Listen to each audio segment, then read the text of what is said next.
Pemirsa, setelah dipindah paksa ke kantor Kemenkumham, nasib para pengungsi Rohingya kembali terombang-ambing. Ratusan mahasiswa Aceh mengusir paksa pengungsi dan mendesak Kemenkumham untuk segera melakukan deportasi imigran Rohingya.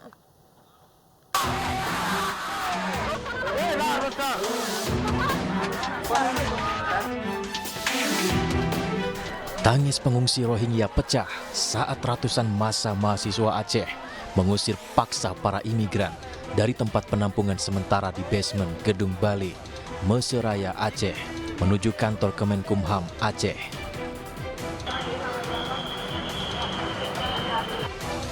Tak sampai di situ, setibanya di kantor Kemenkumham, para mahasiswa yang tergabung dalam BEM Nusantara kembali melakukan pengusiran paksa terhadap para pengungsi.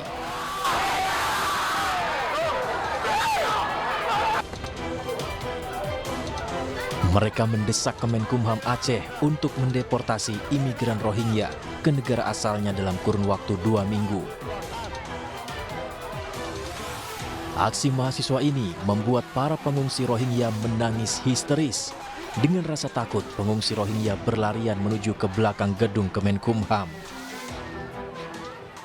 Jika Kemenkumham tidak mampu merealisasikan tuntutan kami mahasiswa, saya pastikan dan kami yakinkan mahasiswa seluruh Aceh akan turun untuk mencopot Kemenkumham serta menyegel kantor Kemenkumham. Dan mahasiswa telah memberikan Rohingya ini kepada Kemenkumham. Mau mereka bawa ke Amerika ataupun ke Medan terserah. Ya intinya jangan di Aceh.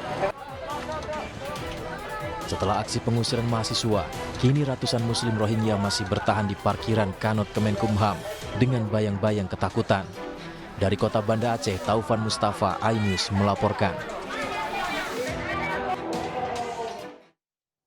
Pemirsa, Menteri Koordinator Bidang Politik Hukum dan Keamanan atau Menko Polhukam Mahfud MD akan memindahkan 137 pengungsi Rohingya yang ditampung di Balai Meseraya Aceh, Kota Banda Aceh. Ratusan pengungsi akan dipindah ke tempat yang lebih aman usai mereka diusir mahasiswa. Sudah berpesan agar aparat keamanan menjaga, karena ini soal kemanusiaan. Soal kemanusiaan. Kita sendiri tidak terikat dengan konvensi PBB tentang pengungsi yang kemudian membentuk UNHCR itu ya, Komisi Tinggi PBB tentang pengungsi.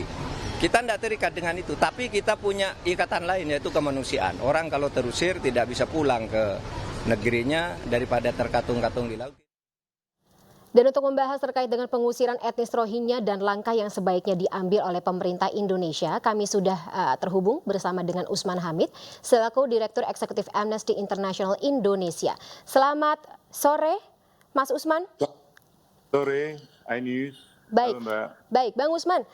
Mungkin ada tanggapan apakah menurut Anda saat ini tindakan atau mungkin respon dari pemerintah cukup terlambat mengingat memang penolakannya cukup masif, terutama di wilayah Aceh terhadap etnis Rohingya yang mengungsi? Ya, saya kira pemerintah lambat mengantisipasi persebaran ujaran kebencian dan tindakan kebencian, termasuk penyerangan yang baru terjadi kemarin oleh sejumlah orang yang mengaku sebagai mahasiswa, tetapi tidak mencerminkan sikap-sikap mahasiswa yang sebenarnya, yaitu yang memiliki solidaritas, kemanusiaan, persaudaraan, dan perdamaian. Apalagi Aceh pernah mengalami satu situasi konflik bersenjata, di mana begitu banyak orang Aceh mengungsi, begitu banyak orang Aceh mengalami perlakuan yang merendahkan, yang tidak manusiawi, yang kejam, dari pendekatan kebijakan militer di bawah daerah operasi militer saat itu. Saya kira itu yang sebenarnya dialami oleh masyarakat Rohingya dengan skala yang berbeda di Myanmar, dan mereka datang ke Aceh untuk mencari pertolongan, sekedar untuk bertahan hidup. Mereka mayoritas perempuan dan anak-anak seharusnya diperlakukan dengan cara yang benar. Saya kira tindakan orang-orang yang berseragam jaket mahasiswa itu sama sekali tidak bisa dibenarkan dan sangat disayangkan. Ini mengingatkan kami pada fenomena ujaran kebencian dan persekusi yang dipicu oleh misinformasi dan disinformasi tentang Rohingya. Karena itu kami meminta pemerintah untuk mencegah meluasnya kebencian dan penyerangan terhadap Rohingya lebih jauh.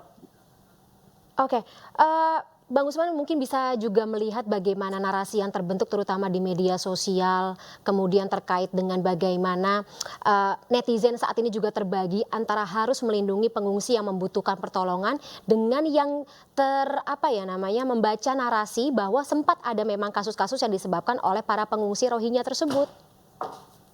Ya, tentu saja di dalam satu situasi yang darurat semacam itu, ada 1-2 orang atau beberapa orang yang melakukan tindakan yang mungkin tidak etis atau melakukan perbuatan yang tidak disukai oleh masyarakat di sana, tetapi menyalahkan seluruh orang Rohingya, termasuk perempuan, orang tua, dan anak-anak, adalah tindakan yang tidak pantas sama sekali.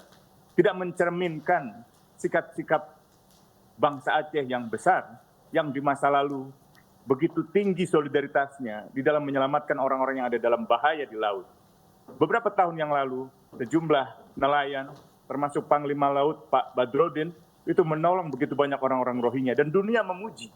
Hari ini justru ada orang-orang yang mencemari, menciderai nama baik Indonesia, nama baik orang-orang Aceh, yang sebelumnya sangat dikenal menolong orang-orang pengungsi Rohingya. Dan saya kira pemerintah tidak perlu mengulang-ulang pernyataan bahwa pemerintah tidak terikat dengan konvensi pengungsi.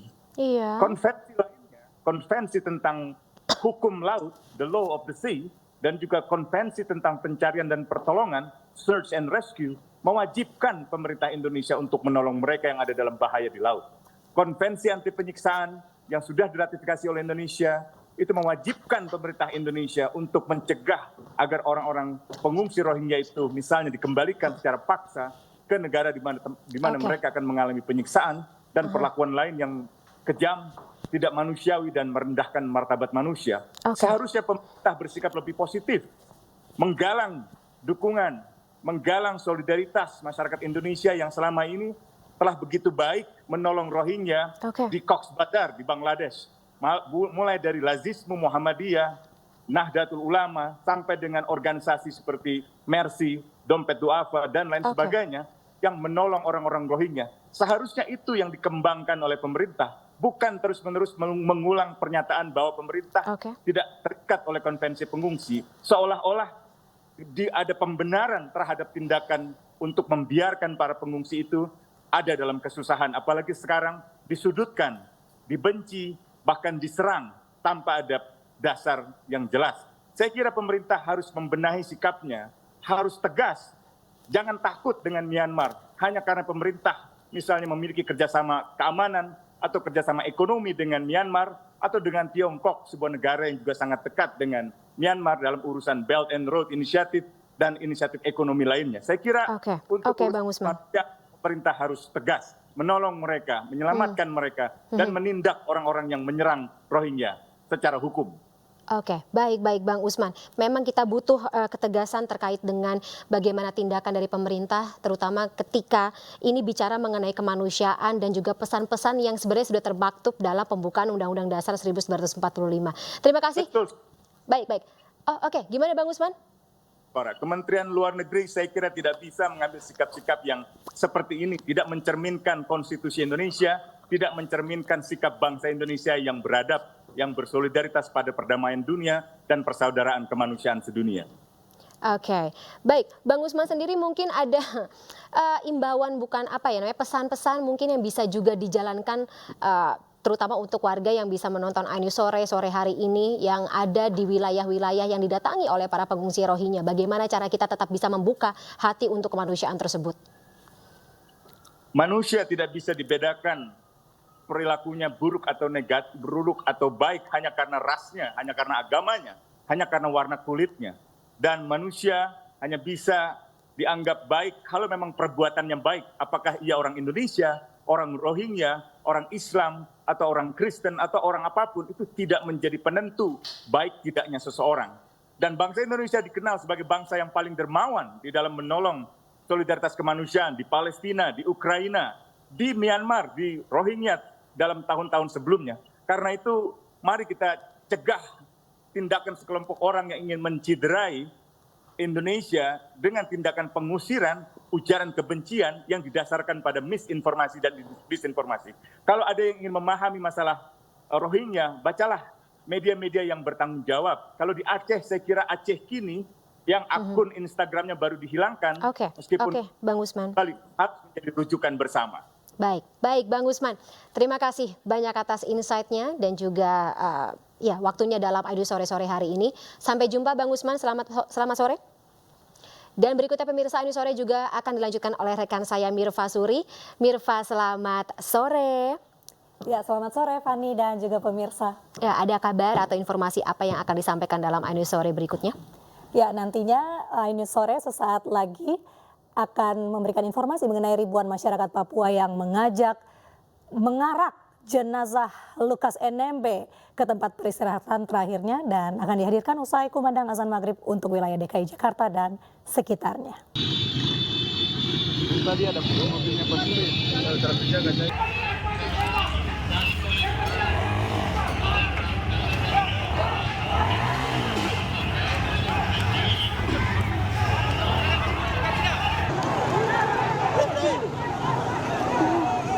Kasihan Pak Rumah Sukun sana pecah kepala.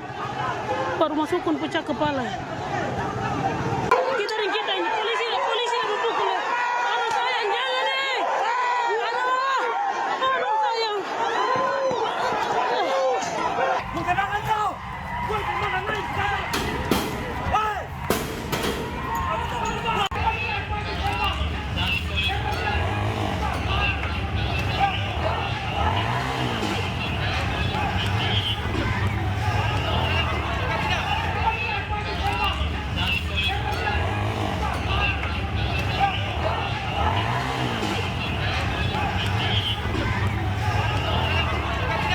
Nih, dong bawa masa gubernur ya, arak-arakan dong kasih hancur barang-barang. Sio guys, tong kantor hancur. Kantor hancur. Mereka lempar ya. Kakak jauh dari situ nak. Kok tidak sesuai? Adek. Adek.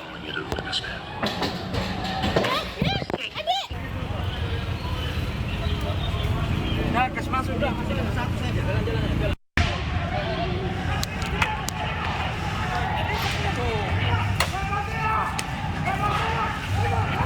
Tembak. Goblok, tembak orang.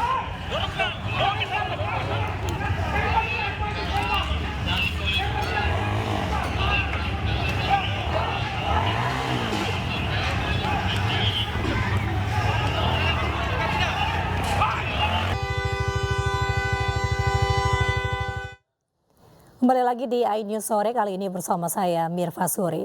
Pemirsa, kericuan terjadi saat warga mengiringi jenazah Lukas NMB untuk dimakamkan. Akibatnya penjabat Gubernur Papua dan Kapolda Papua jadi sasaran amuk massa.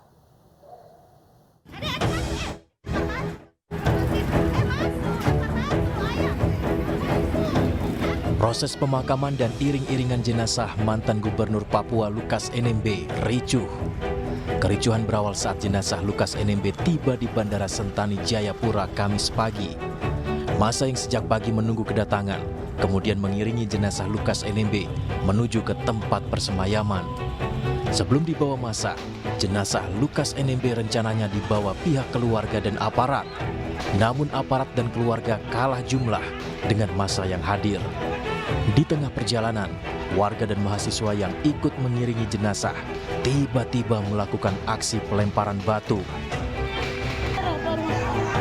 Aksi ini meluas hingga PJ Gubernur Papua Ridwan Rumah Sukun dan Kapolda Papua Irjen Matius Fahiri juga jadi sasaran amuk massa.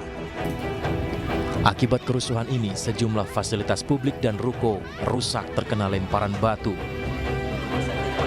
Sementara itu, Kapolri Jenderal Listio Sigit Prabowo memerintahkan memperkuat pengamanan dalam proses persemayaman mantan Gubernur Papua Lukas NMB. Ada sedikit aksi ya dari beberapa kelompok masyarakat, namun hari ini setelah itu bisa diantisipasi dan harapan kita mudah-mudahan sampai dengan seluruh rangkaian pemakaman dari almarhum Lukas NMB ini semuanya bisa berjalan, dan kita sudah sampaikan kepada seluruh aparat di sana untuk betul-betul mempersiapkan diri. Kapolri juga memerintahkan jajaran Polda setempat untuk menambahkan personil dan melakukan pengamanan hingga proses pemakaman selesai. Jenazah Lukas NMB dibawa massa dengan berjalan kaki menuju ke rumah duka. Perjalanan berjarak 50 km dan sempat diwarnai kericuhan antara warga dan aparat keamanan. Tim Liputan iNews melaporkan. Ribuan masyarakat Papua mengiringi jenazah Lukas NMB ke tempat peristirahatan terakhirnya. Rencananya Lukas NMB akan dimakamkan di Koya Tengah, Distrik Muara Tami, Kota Jayapura, Kamis sore. Bandara Sentani, jenazah almarhum Lukas NMB dibawa ke Sekolah Teologi Atas Injil Stakin Stentani untuk mendapatkan penghormatan terakhir dari pimpinan Gereja Injil Indonesia dan Pemprov Papua. Prosesi pemakaman dilanjutkan dengan pengiringan jenazah Lukas NMB ke persemayaman yang berlokasi di Koya Tengah, Distrik Muara Tami, Kota Jayapura. Pemakaman jenazah Lukas NMB rencananya akan berlangsung pada Kamis sore ini. Selama proses pengantaran jenazah dari Sentani ke Kota Jayapura, warga Papua diimbau untuk dapat menjaga kondisi keamanan dan ketertiban masyarakat.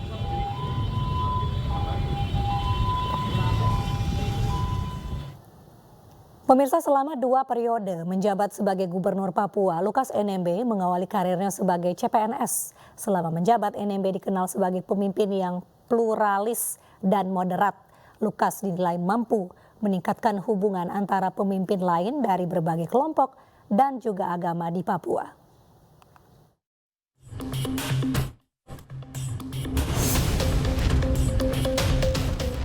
Lukas NMB terjun ke dunia politik dari wakil bupati hingga gubernur Papua. Lukas NMB merupakan gubernur ketiga yang dipilih secara demokratis oleh rakyat Papua. Selama menjabat, NMB dikenal sebagai pemimpin yang pluralis dan moderat. Lukas mampu meningkatkan hubungan antara pemimpin lain dari berbagai kelompok dan agama. Bernama asli Lomato NMB, Lukas merupakan lulusan FISIP Universitas Samratulangi tahun 1995. Lukas mengawali karirnya sebagai CPNS hingga menjadi PNS di kantor Sospol Kabupaten Merauke. Tercatat Lukas 3 periode menjabat sebagai Ketua DPD Partai Demokrat Papua. Dinilai sukses saat menjabat sebagai gubernur pada periode 2013-2018. Lukas kembali menjadi gubernur Papua untuk periode 2018-2023. Bahkan Lukas menang telak 67,54% suara. Namun di ujung karirnya, nama Lukas NMB tercoreng setelah menjadi tersangka KPK dalam kasus suap dan gratifikasi terkait sejumlah infrastruktur di Papua. Majelis Hakim Pengadilan Tindak Pidana Korupsi Jakarta memvonis NMB dengan hukuman 8 tahun penjara. Status penetapan tersangka Lukas oleh KPK sempat diwarnai drama. Loyalis dan pendukung NMB sempat menghalangi proses penegakan hukum, bahkan sempat melakukan penyerangan terhadap Makobrimob saat Lukas NMB ditangkap. Kini mantan gubernur Papua tersebut telah meninggal dunia saat menjalani perawatan. Diketahui NMB beberapa kali menjalani perawatan di RSPAD Gatot Subroto karena gagal ginjal. Kondisi sakit NMB terjadi sejak menjalani sidang kasus suap dan gratifikasi di Pengadilan Tipikor Jakarta. Tim Liputan iNews melaporkan.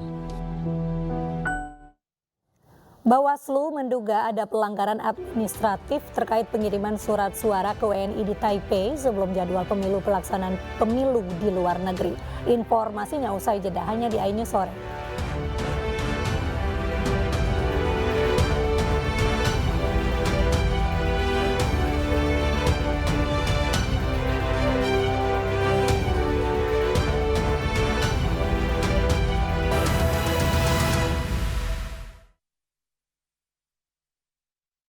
Kerja gini resikonya masuk angin. Pecah tuh badan. Minum